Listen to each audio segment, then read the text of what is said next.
Subuh, kenapa saya berkata sedekah subuh? Bukan berarti tidak boleh sedekah di waktu yang lain. Semua sedekah boleh di setiap waktu dan setiap saat, hari Jumat maupun selain hari Jumat. Tapi sedekah subuh itu termasuk sedekah yang terbaik. Kenapa? Bukan kata saya, tapi kata Rasulullah sallallahu alaihi wasallam. Setiap waktu subuh Allah turunkan malaikat, tugasnya mendoakan orang yang bersedekah subuh hari. Allahumma a'ti munfiqan khalafa, ya Allah ganti yang lebih baik bagi orang yang infak di subuh hari. Ibu-ibu lagi halangan tidak salat, sebelum beraktivitas isi sedekah subuh. Anda tidak usah susah-susah mencari anak yatim dan orang miskin di subuh hari. Mulai hari ini masing-masing bikin kotak amal atau botol atau kaling, simpan di rumah. Setiap habis salat subuh sebelum beraktivitas isi sedekahnya. Apalagi kalau sedekah itu disertai doa. Begitu anda sedekah, sebutkan hajatmu. Ya Allah, dengan berkah sedekah ini, ya Allah, saya ingin nikah, mudahkan jodoh. Nikah lagi juga boleh doa, tidak apa-apa.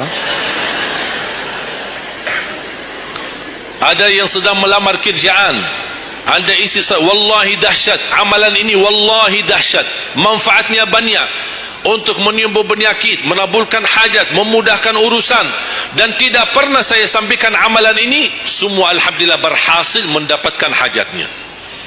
Begitu anda isi doa, ya Allah, dengan berkah sedekah ini mudahkan lamaran kerjaan saya. Ya Allah, dengan berkah sedekah ini mohon titipkan pahalanya untuk kedua orang tua saya. Kalau ada yang merasa dirinya suka marah, suka emosi, ya Allah, dengan berkah sedekah ini tenangkan hati dan jiwa saya agar tidak emosi lagi. Ya Allah, dengan berkah sedekah ini karuniai kepada aku anak penghafal Al-Quran. Bu, jemaah sekalian, saya berkeluarga 12 bersaudara, timnas, dan kami sudah memang sudah disusun satu lusin. 12 ini mempersiapkan kalau timnas kita belum mampu membawa juara, insyaallah kami sekeluarga siap mengganti timnas. Alhamdulillah, dari saudara saya 12 ini 10 penghafal Al-Quran. Tapi orang tua saya awam. Percaya enggak? Orang tua saya bukan ulama, bukan kiai, bukan ustaz. Ayah saya belajar kelas 3 SD. Ibu saya tidak pernah masuk sekolah sama sekali. Sampai usia 40 tahun masih buta huruf, tidak bisa baca Quran. Tapi Allah berikan karunia keturunan penghafal Al-Quran. Berkat apa? Salat mereka dan sedekah mereka, termasuk doa. Itu berjuangan mereka. Alhamdulillah, sekarang ayah saya, ibu saya penghafal Al-Quran, yang jadi gurunya anaknya sendiri. Sekarang di Indonesia saya bawa 5 adik saya dan ditugaskan menjadi imam tarawih. Saya bawa mereka pindah dari Arab kemari. Ada 5. Yang perempuan sudah dinikahkan sama orang Indonesia, orang Jakarta. Dan saya dorong adik saya yang perempuan untuk menghafalkan suaminya biar jadi penghafal Quran. Yang 4 laki-laki, ada yang 2 bawa istrinya masing-masing dari Arab, yang 2 lagi saya nikahkan di Indonesia sama orang Indonesia. Ada 1 sama orang Sunda, 1 sama orang Lombok. Jangan khawatir bu, masih ada lagi, masih ada lagi. Bahkan saya dorong adik-adik saya semua wajib nikah 4, masing-masing 4 istri. Kenapa? Supaya banyak keturunan. Kalau bisa setiap satu istri 12, satu lusin. Masya Allah, luar biasa.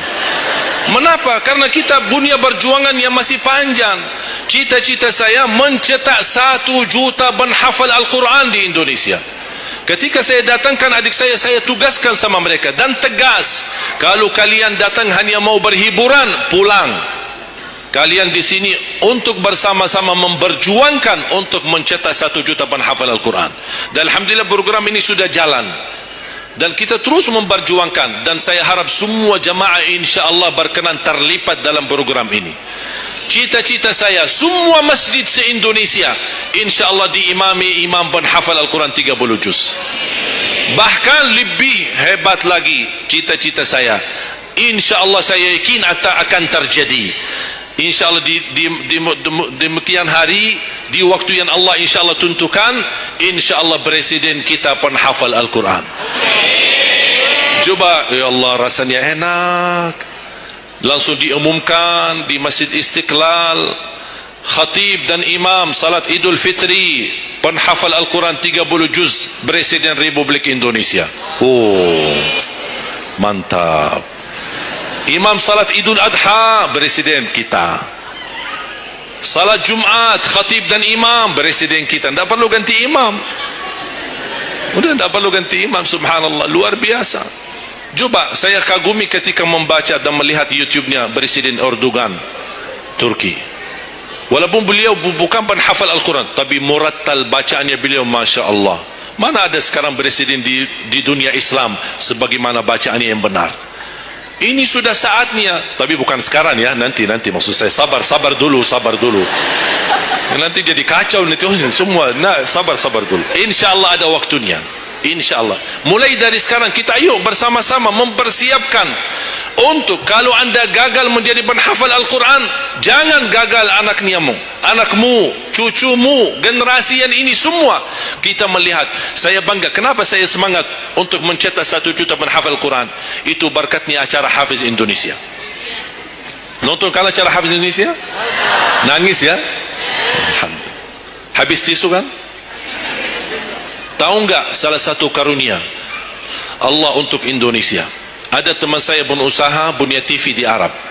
Beliau ingin membuka dan membuat acara Hafiz Indonesia versi Arab, tapi gagal. Kenapa? Karena tidak menemukan jumlah yang banyak penghafal Al-Quran di bawah usia 10 tahun. Hanya Indonesia saja. Malaysia kalah, Indonesia saja di bawah 10 tahun. Dan sayang sekali, memang anda yang nonton acara Hafiz Indonesia, anda nonton acara yang sudah jadi, tapi anda belum tahu apa yang kami berjuangkan di belakang layar. Sebelum acara Hafiz Indonesia, 4 bulan bekerja keras, sambil tim turun ke lapangan, ke desa-desa, kampung-kampung, ke pulau-pulau untuk menumbulkan dan mendatangkan, menghadirkan para penghafal Al-Quran.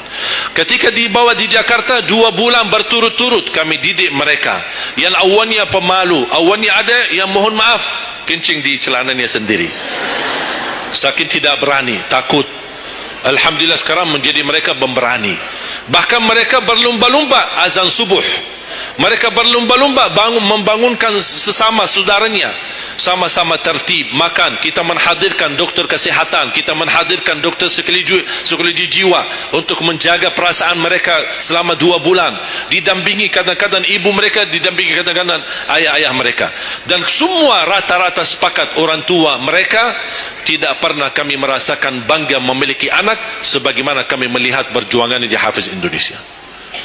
Dan alhamdulillah begitu selesai acara Hafiz Indonesia, kami tidak tinggalkan mereka, kami terus kawal, kami terus pimpin. Dan alhamdulillah mereka di kampung masing-masing sudah membangun rumah tahfiz, ada yang membangun pesantren untuk mencetak dan melahirkan jumlah yang banyak penghafal Al-Quran. Dan ini perjuangan luar biasa, tidak mudah. Berapa biaya yang dikeluarkan, dan mohon maaf belum ada sponsor yang bisa mensponsori kita dan membayar full untuk kita. Kita terus bekerja keras, dan alhamdulillah masih Allah hantarkan kepada kita orang yang dermawan, orang yang baik, yang berduli dengan dan mencintai Al-Quran. Allah anugerahkan.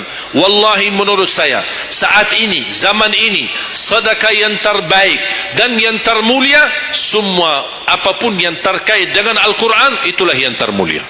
Makanya boleh anda ketika anda bersedekah, jangan lupa disertai doa. Di antaranya, anugerahkan ya Allah Indonesia menjadi negara Al-Quran. Tapi tolong fokus.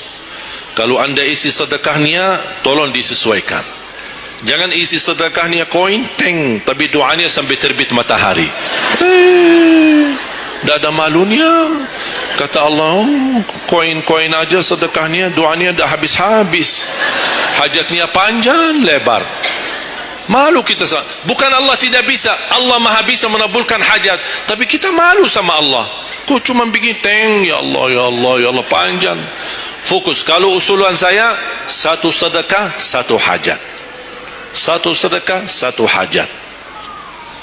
dan insyaallah akan anda melihat manfaatnya.